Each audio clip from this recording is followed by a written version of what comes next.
సాహిత్యాభిమానులకి స్వాగతం. జీవనలీలకి స్వాగతం. కాకాసాహెబ్ కాలేల్కర్ గారి రచనకు పురాణం సుబ్రహ్మణ్య శర్మ గారి అనువాదం ఈ జీవనలీల. జీవనలీలలో ఈ భాగంలో సింధు తర్వాత గంగా చూద్దాం. పశ్చిమ దేశంలో రోహరి, సక్కర్ల మధ్య సింధు నది విశాల తటిపై ఫిబ్రవరి 25, 26 తేదీలలో జలవిహారం చేసి కోటరీ సమీపాన ఫిబ్రవరి 27న సింధు నది అంతిమ దర్శనం చేసుకున్నాము. తిరిగి 10-15 రోజులకే పాటలీపుత్రం వద్ద పూర్వదేశంలో గంగానదీ ప్రవాహ దర్శన భాగ్యం లభించింది. ఇది గొప్ప సౌభాగ్యం. ఆర్యుల వైదిక మాత సింధు నది, భారతీయుల సనాతన మాత గంగ. ఈ రెంటిని ఒకటి వెంట ఒకటి సేవించే అదృష్టం కలిగితే ఆ సౌభాగ్యాన్ని ఏ నదీపుత్రుడు సంతోషంతో స్వీకరించడు? గంగను దివి నుండి భూకి ఉపయోగానికి తెచ్చిన భగీరథుని వంటి మహాపురుషుడు సింధు నదిని కూడా ఉపయోగానికి తెచ్చే ప్రయత్నం చేసి ఉంటే రాజస్థాన్, సింధు ప్రాంతాల చరిత్ర మరొక ఫక్కీలో వ్రాసి ఉండేవారు. సింధు నది అనేక దిశలుగా ప్రవహిస్తుంది. అది తన మార్గాన్ని కూడా సంకోచించకుండా తరచూ మారుస్తుంది. భగీరథుడు, జహ్నా వంటి ఇంజనీర్లు సింధు నదికి లభిస్తే సౌవీర దేశానికి ఏమేమో సేవలు చేసి ఉండేది. రోహరి, సక్కర్ల మధ్య నీటిని సప్త ప్రవాహములు చేసి కాలువల ద్వారా స్వచ్ఛంద విహారిణి సింధు తన స్తన్య సింధువును దేశానికి ప్రసాదించలేదా? సింధు నది పంజాబులోని సప్త ప్రవాహములను ఏకం చేస్తూ మిట్టన్, కోట, కాశ్మీరం వరకు యుక్తవేణి రూపంలో ఉంటుంది. ఆ సింధు నది సక్కరు, రోహరీలను దాటాక ప్రప్రథమంగా ముక్తవేణిగా మారుతుంది. అనేక ప్రవాహములు వచ్చి ఒక నదిలో కలిసిన ఆ భూమిని ఆంగ్లంలో రీజియన్ ఆఫ్ ట్రిబ్యూటరీస్ అని అంటారు. ఒక నది నుండి అనేక ప్రవాహములు బయలుదేరి 4 పక్కలా ప్రాకినటువంటి భూమిని రీజియన్ ఆఫ్ డిస్ట్రిబ్యూటరీస్ అని పిలుస్తారు. ఈ భావాన్ని చెప్పాలని యుక్తవేణి, ముక్తవేణి అనే శబ్దాలను ఇక్కడ వ్యవహరించడం జరిగింది. కోటరీ నుండి కేటీ బందర్ వరకు ఎన్ని ముఖాలుగా సముద్రుని కలుస్తుందో లెక్కలేదు. గంగానది గో అలందో వరకు యుక్తవేణిగా ప్రవహిస్తుంది. బ్రహ్మపుత్రను కలిశాక ఒక మర్యాదను పాటించని ఆ ప్రవాహాలు, వాటి అరాచకత్వం చూశాక యుక్తవేణి, ముక్తవేణి భేదం తెలుసుకొనటం కూడా చాలా అసంభవం. కలకత్తా దాటాక సుందరవనాలు, డెల్టా, పంఖాభూమి వస్తాయి. నది అనేక ముఖాలుగా సముద్రుని కలిసే చోట త్రికోణాకారంలో ఉండే భూమికి అదే పోలిక గ్రీకు అక్షరాన్ని ఉపయోగించి డెల్టా అన్నారు. మనము దానిని పంఖ, విసినికర్రతో పోల్చి నదికి పంఖ అని పిలవాలి. కానీ ఆ డెల్టాను చూసి గంగ విస్తారం ఈ మాత్రమేనా అని అనుకోకూడదు. గాంధీ సేవా సంఘం ఆఖరి సమావేశానికి మేము మాలీకాందా వెళ్ళాము. అస్సాము ప్రాంతంలో షిల్లాంగ్ మార్గం ద్వారా సురుమా కనుమలు చుట్టి తిరిగి వచ్చాము. వెళ్ళినప్పుడు వచ్చినప్పుడు భగవతి గంగను అనేకసార్లు దర్శనం చేసుకున్నాము. సామ్రాట్ అశోకుని పాటలీపుత్రం వద్ద గంగానది శోభ అత్యద్భుతము. పాట్నా వద్ద అనేక సందర్భాలలో గంగను 3-4 పర్యాయములు దాటడం జరిగినది. అప్పటికి గంగా దర్శనంలోని నూతన శోభ కించిత్తు కూడా తగ్గలేదు.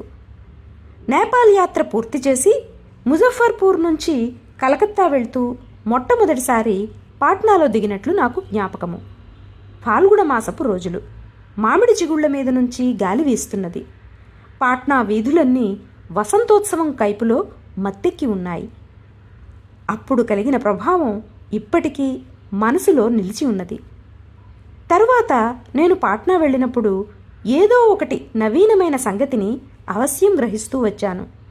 శ్రీ రాజేంద్రబాబు నివసించే చోటు, బీహార్ విద్యాపీఠం ఉన్న చోటు, సదాకత్ ఆశ్రమం గంగానది ఒడ్డునే ఉన్నది.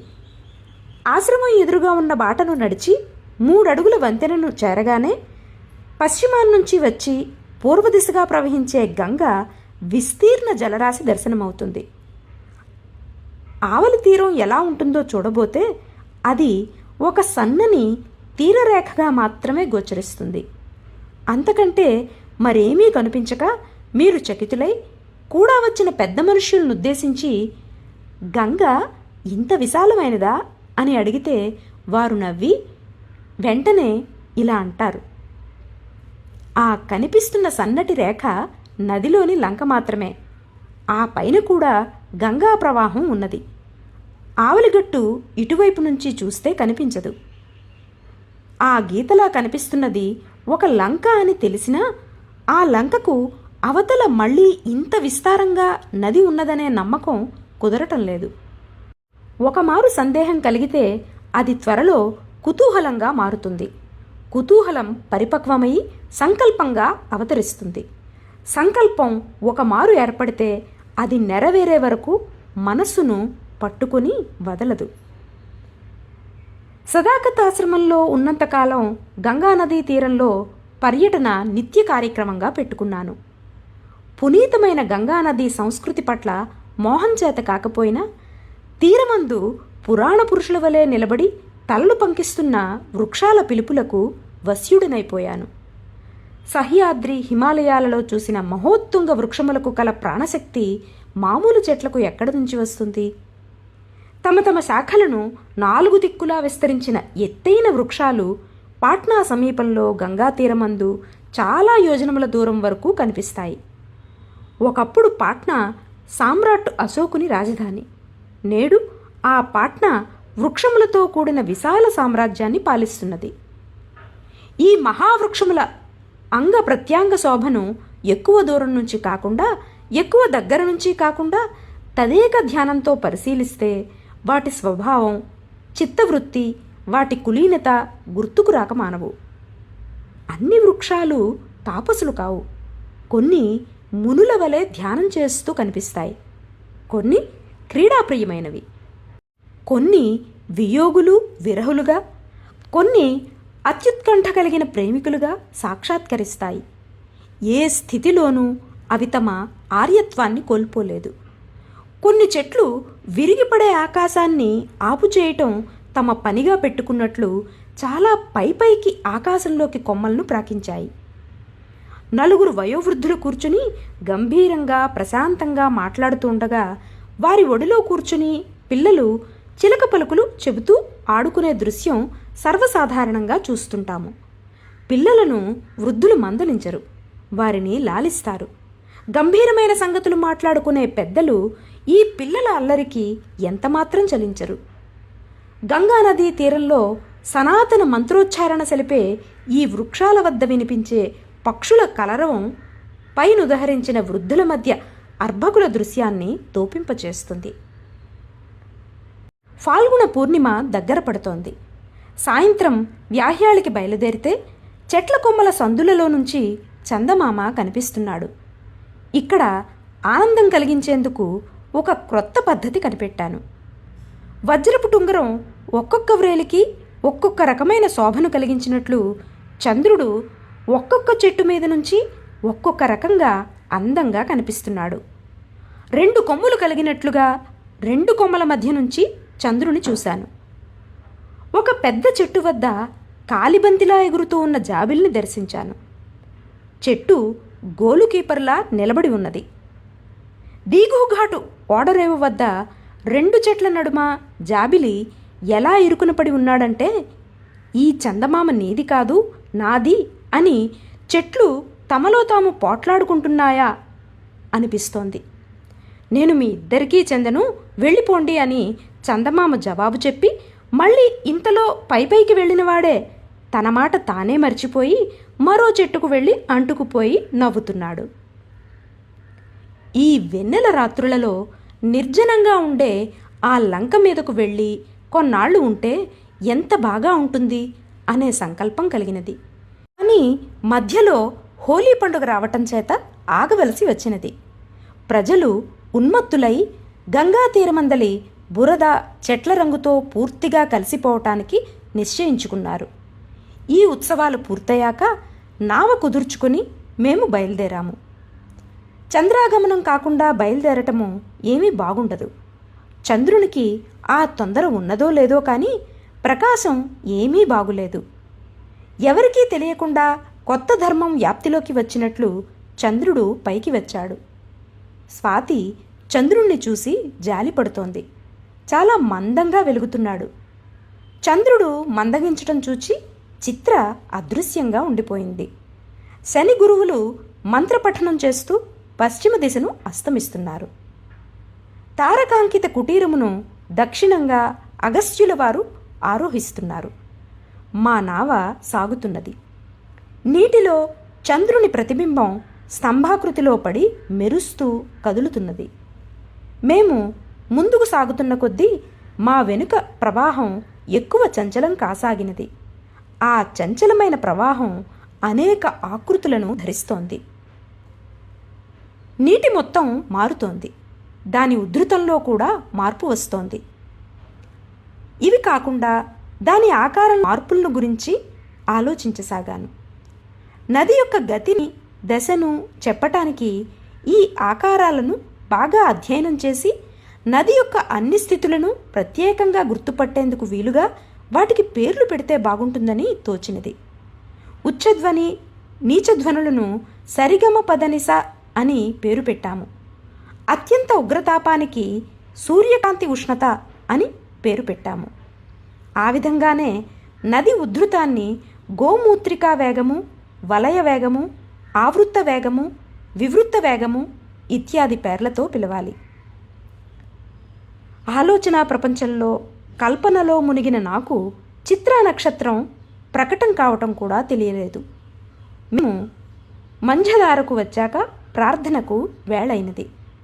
అటువంటి చోట కళ్ళు మూసుకుని చీకట్లో ప్రార్థన చేయటం ఎలాగా? నా ప్రార్థనా స్వామి నా కట్టెదుట వివిధ రూపాలు ధరించి సాక్షాత్కరిస్తుండగా కళ్ళు మూసుకుని గృహప్రవేశం ఎలా చేస్తాను? రసో వయసహ, దేనినైతే మనము తెలుసుకుంటున్నామో అది రసపూర్ణమైన భూమి, పవిత్రమైన జలం, సౌమ్యమైన తేజం, ఆహ్లాదకరమైన పవనం, పితృవాత్సల్యంతో చూసే విశాలమైన ఆకాశంగా వివిధ రూపాలలో ప్రకటమవుతోంది. విషయాః వినివర్తంతే నిరాహారస్య దేహినః రసవర్జం రసః అపి అస్య పరం దృష్ట్వా నివర్తతే అనే శ్లోకం పఠించినప్పుడు జీవన దర్శనమునకు పూర్తిగా కొత్త పంథాలో అన్వయం చెప్పుకొనవలసి ఉంటుంది. గాఢమైన విచారము దీర్ఘంగా ఉండాలని ఎక్కడా లేదు. రసనివర్తన పరివర్తనలు ఎప్పుడు ఏ విధంగా అవుతాయి?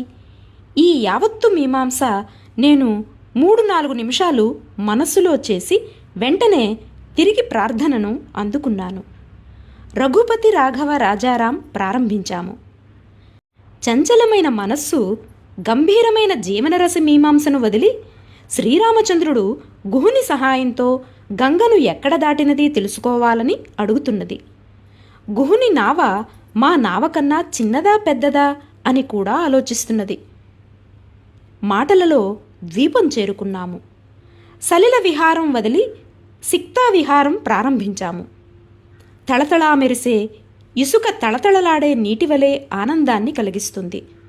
ద్వీపం గట్టున కొద్దిగా పచ్చగడ్డి పెరిగింది. ఒక్క క్షణం ఆలోచించి ఇక్కడ పాము, తేలు, ముళ్ళు లాంటివి ఉండవని నిశ్చయం చేసుకున్నాను. ఇక్కడ అంతా ఇసుక పరుచుకొని ఉన్నది. ఏమన్నా గుర్తులుంటే అవి గాలి అలల తాకిడికి ఏర్పడినవి. అలల వలన ఇసుక తిన్నెల మీద ఏర్పడిన గుర్తులను గాలి ఎలా చెరుపుతుందో ఇక్కడ చూడవచ్చును. ఇసుక మీద అలలు వేసిన ఆకృతులు అలసి నిద్రపోతున్న బడిపిల్లలు పలకా పుస్తకాలను చిందరవందరగా పారవేసినట్లు కనిపిస్తున్నాయి. ఇసుక మీద కొన్ని చోట్ల గాలి అలలు వేసిన ఆకృతులు కనిపిస్తే మరికొన్ని చోట్ల కెరటాల స్వరలిపి కనిపిస్తోంది. దీనిమీద అడుగులు వేసి నడవటానికి ప్రాణం ఒప్పటం లేదు. ఆరిన ఇసుక మీద అడుగులు వేస్తుంటే అప్పడాలు విరిగినట్లు పెళపెళమంటున్నాయి. ఈ అనుభవం వలన పాదాల నుంచి శరీరమంతటా ప్రాకే ఆనందం ఒకచోట నిల్చొనకుండా తిరిగితే కానీ రాదు. ఆల్ రైట్స్ రిజర్వ్డ్ అనేవారు అక్కడ ఎవరూ లేరు కనుక నిశ్శంకగా తిరగవచ్చునని ఆలోచించాను. కానీ మా వారంతా ఇందుకు ఏకాభిప్రాయాన్ని ప్రకటించలేదు. కొందరికి ప్రతిష్ట, కొందరికి ఉద్యోగాలు అడ్డు వచ్చాయి. మా కళాసి మమ్మల్ని వదిలి అవతల గట్టున ఎవరినో కలుసుకునేందుకు వెళ్ళాడు. సారాకుట్టు నౌకరు త్రాగుబోతులను చూసిన దృష్టితో ఆ కళాసి సౌందర్య పిపాసులైన మమ్మల్ని గమనించి ఉంటాడు. గయ వద్ద కాంగ్రెస్ జరిగాక చంపారణ్యం వైపు వెళ్ళినప్పుడు ఇక్కడనే గంగను దాటాము.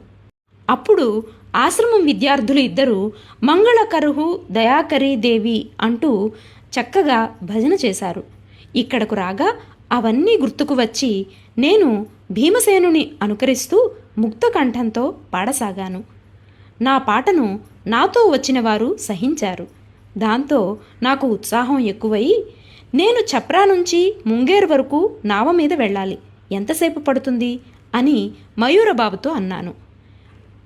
ఆ యాత్ర జరగటం నా అదృష్టంలో ఉందో లేదో ఈశ్వరునికి తెలుసు. కానీ కల్పనా ప్రపంచంలో మాత్రం యాత్ర పూర్తయింది. ఆకాశంలో బ్రహ్మ హృదయాస్తమయం కాబోతున్నది. మహాశ్వానము వేట తొందరలో ఉన్నది. అగస్త్యుని కుటీరం తపజాగాలోకి వచ్చినది. కృత్తిక తటస్థంగా నవ్వుతోంది. పునర్వసు తన నావ అగ్రభాగాన్ని ఎత్తి దక్షిణంగా యాత్ర ప్రారంభించినది. అది చూడగానే ఈ ద్వీపవాసులం కామని ఈ పరాయి సృష్టి నుంచి మానవ సృష్టికి తిరిగి వెళ్లాలని గుర్తుకు వచ్చినది. ద్వీపం తీరం చేరుకుని పునర్వసు నక్షత్రం వలె దక్షిణాభిముఖంగా నావను ముందుకు నడిపాము. మళ్ళీ ఎప్పుడు రావటం అనే విషాదం మనసులో కలిగినది. గంగోత్రి నుండి ప్రారంభించి హీరాబందరు వరకు గంగను అనేకసార్లు దర్శనం చేసి పావనమయ్యాను. ఆ తల్లి కృప కలిగితే ఇంకా అనేకసార్లు దర్శనం చేసుకుంటాను. ఈ పూర్ణానందమును ఇప్పుడు ఇముడ్చుకోగలిగాను. తిరిగి వస్తూ శాంతి పాఠం చెప్పుకున్నాను.